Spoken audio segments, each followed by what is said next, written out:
What's up, guys? How ya doing? Ora. How you guys are doing? I'm here to talk to you guys about JoJo's Part 6 Stone Ocean, or JoJo no Kimon Boku Part 6 Stone Ocean, or JoJo's Bizarre Adventure Stone Ocean on my first episodes 1 through 4. Anyways, I thought these first 4 episodes was really slick. Honestly, Jolyne just literally hit top-notch jackpot being best girl this year, possibly. No, actually, she's already on the first spot anyway, if anything else. Yeah, I'll do my best to recap in certain episodes and then give you guys my first impressions in here and there about it, and then I'll go on to a certain number of episodes later, you know? Honestly, although I will speak my opinion though, which I will talk about it towards the very end of my first impressions and recaps of JoJo's Part 6 Stone Ocean. If anything else, let's just get this started. First episode starts off with our girl Jolyne, is being imprisoned for a crime she didn't commit, Well, she seems like she's innocent, but she was with this guy, which I don't remember his name, but all I know is it was like her first love. But it looks like some guy was killed in an accident when she was distracting her boyfriend, or her boyfriend's just being distracted by her when it comes to drinking something that's not supposed to be a little legal, if anything else. And then later on, she will go through a trial or something, Sadly for her, she gets tricked into a plea bargain where she commits to a crime here and there, but not before she's given a couple items, especially this one charm of an item that has oh my gosh. I was like, oh my gosh, I know that signal, I know that symbol, I know what that object is. Anybody who's been freaking watching JoJo up to this point, or even reading JoJo, you will understand what that yellow beetle-like symbol object looking like is, okay? I'm not going to talk anymore about that because, you should know what that is, but later on, Jolyne will later on cut herself with it. Well, it's not really intentional or on purpose, if anything else. It just cut her, etc. But as the episode continues on, she will later on gain this ability, which will later on be shown in episode 2, involving threads, She will later on be sent to prison and later on become a victim of bullying from this one woman, which I don't remember. I had to freaking take a lot of screenshots of what her name is,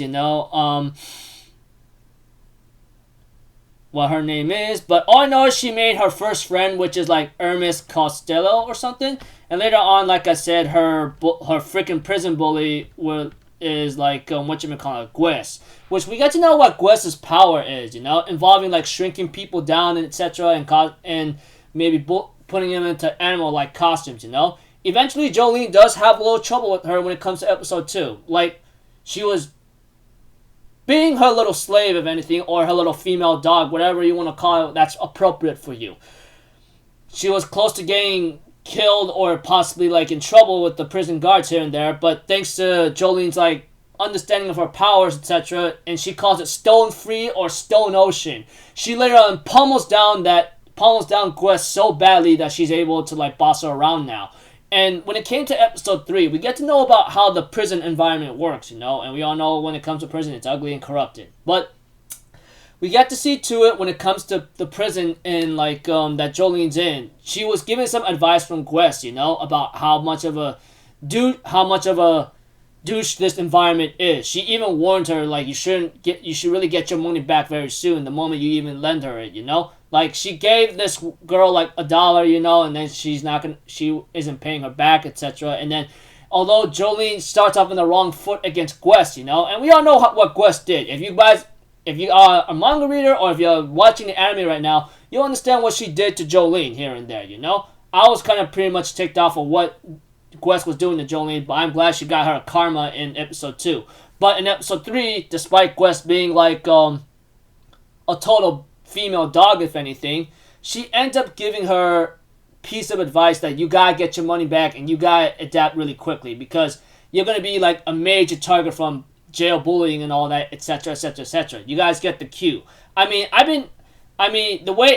The way how she was telling Jolyne, in other words, without a lot of complicated detail, forgive me for saying that, she tells Jolyne, look, you gotta not do that, okay? You gotta do this and that. Otherwise, you'll be a victim straight up, like that innocent girl over there. And we get to see a young innocent girl being like pummeled, you know, and it's really sad, you know. She looks like she's a good girl and all that. She doesn't want to have any trouble, but you know, the other enemy says otherwise. And we had to it. Jolyne uses her powers to give trouble to the blondie female dog, like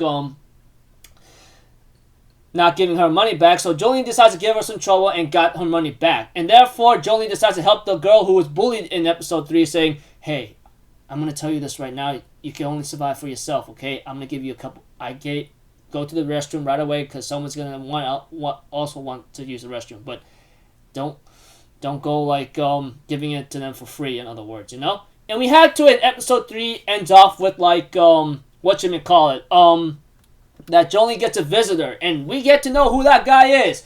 Obviously, you should know who that guy is. Yes, it's my boy, my man, Jotaro, okay? I love the guy ever since I remember watching him in Part 3 in JoJo. Like, so many years just gone by, man. I mean, where are we at? 2021? I think it's been many years since I ever saw him in true action-packed format. I remember I saw him in Part 5, but he only made a small cameo. If you guys know JoJo or watch JoJo or read JoJo, you will understand what I'm talking about. I'm not going to explain any more than that, okay?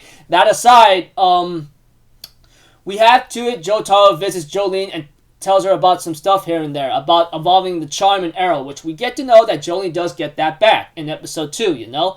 From Gwen and all that, and her photo, you know, that kind of thing. That was pretty cool. Like I said, Jotaro has a way of loving his own like offspring, and he does have a wife, which I enjoyed taking a screenshot, by the way. Pretty cool here and there. We did see them like in episode 1 or episode 2. No, actually episode 1, yeah, if I remember correctly. Forgive me. I mean, first 12 episodes just got released. I'm gonna do it in a certain format and then comment with my other friends here and there and talk about it, you know? That aside,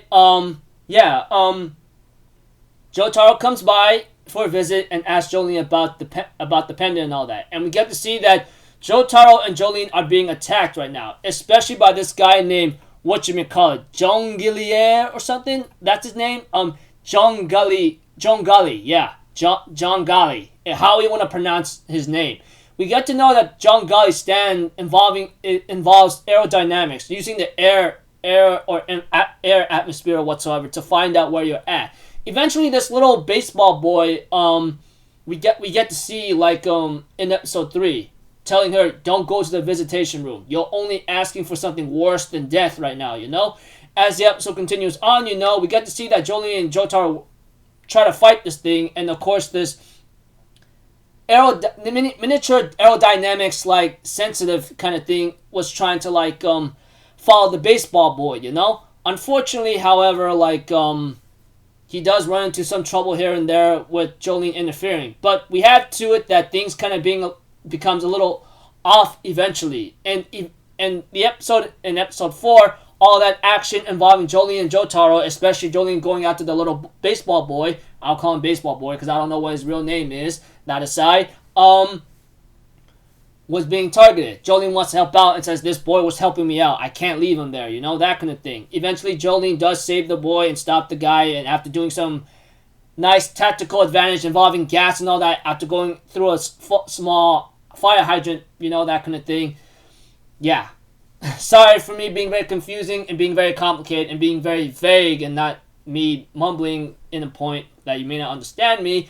But Jolyne follows the John Gali's stand, aerodynamic sensitive stand that's trying to follow the boy, that helped Jolyne and Jotaro out. Sadly, however, episode 4 ends off with Jolyne realizing that she's dreaming and that what she held in her hand was the bone that the boy gave her before she went to go visit Jotaro, you know? And crazily, it was all that happened in the dream. Right now, Jolyne's trying to wake up her father, Jotaro, before it's too late, you know? And the episode ends off there, which I am going to do my best to hold off on and then watch 2 more episodes for tomorrow. I decided to watch episodes 1 through 4, you know, because of other reasons and etc. I could binge watch the whole thing and make a complete, simple, vague, small, implicit summary, but I'm not going to do that. Anyways, my first impressions of JoJo Part 6, I gotta say, really good, really slick for me, you know? And I'm really enjoying Jolyne. Like I said, she just hit the jackpot for being best girl for 2021 this year. However, although I am gonna be serious, and hopefully everyone could respect that. Please don't get mad at me or take it as a grain of salt.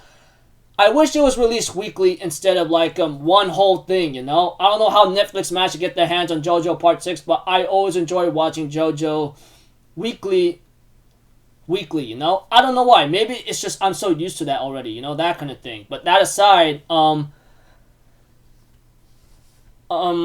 just take it for what it is. I'll watch 2 more episodes tomorrow and make a recap and summary about it and talk about it, you know, that kind of thing. Anyways, first impressions of JoJo Part 6, episodes 1 through 4. Thought it was pretty slick, and, you know, we're in a prison environment, and not many people may not like one place entirely, but for me, I think it's best to have a change of place anyway to figure out what every Joestar family is going through. And we all know Jolyne. I mean, JoJo female Jolyne, okay? I mean, it's also necessary in action too. Although I will admit, I would like to see a little bit of tomboyish. She does represent some stubborn attitude and personality traits that Jotaro himself has, you know, and I thought it was really slick here and there. Anyways, I'm looking forward to the other episodes tomorrow and the ones after that, and then whatever comes in the future. But, you know, I've already watched episodes 1 through 4, so 5 and 6 will come out tomorrow, guys. Please be patient. And yeah, I could watch and binge watch the entire first 12 episodes, but I'm going to do it in a way that's more satisfying for me, you know, because I think it's for me to take a break. Anyways, 2 characters. I wonder if Ernest and Gwen's going to be a little involved. Although Gwen, she was a freaking female dog to Jolyne. Jolyne put her in her place, and Gwen trying to help Jolyne out, you know, not to become a victim of the prison environment, you know, and, you know, Jolyne having to meet her father, and now they're being attacked by Jongali's Stan, you know, which we thought it was involving aerodynamics, but it's more than that. So, yeah, looking forward to the next 2 episodes tomorrow. I know what I'm doing might be a little off, and then it should have been like one whole binge watch, you know, but I like to do it in a certain way, like to keep up with my friends and the community in a certain way. Anyways, like I said, Jolyne's being best girl so far. I mean, I can't wait to see more, although she hit the jackpot already. So, until then, people, I'll see you guys in the next video. So, I'm out. Have a good day, and I'll see you guys next time, alright? Peace out. Bye-bye. Ta-ta-da!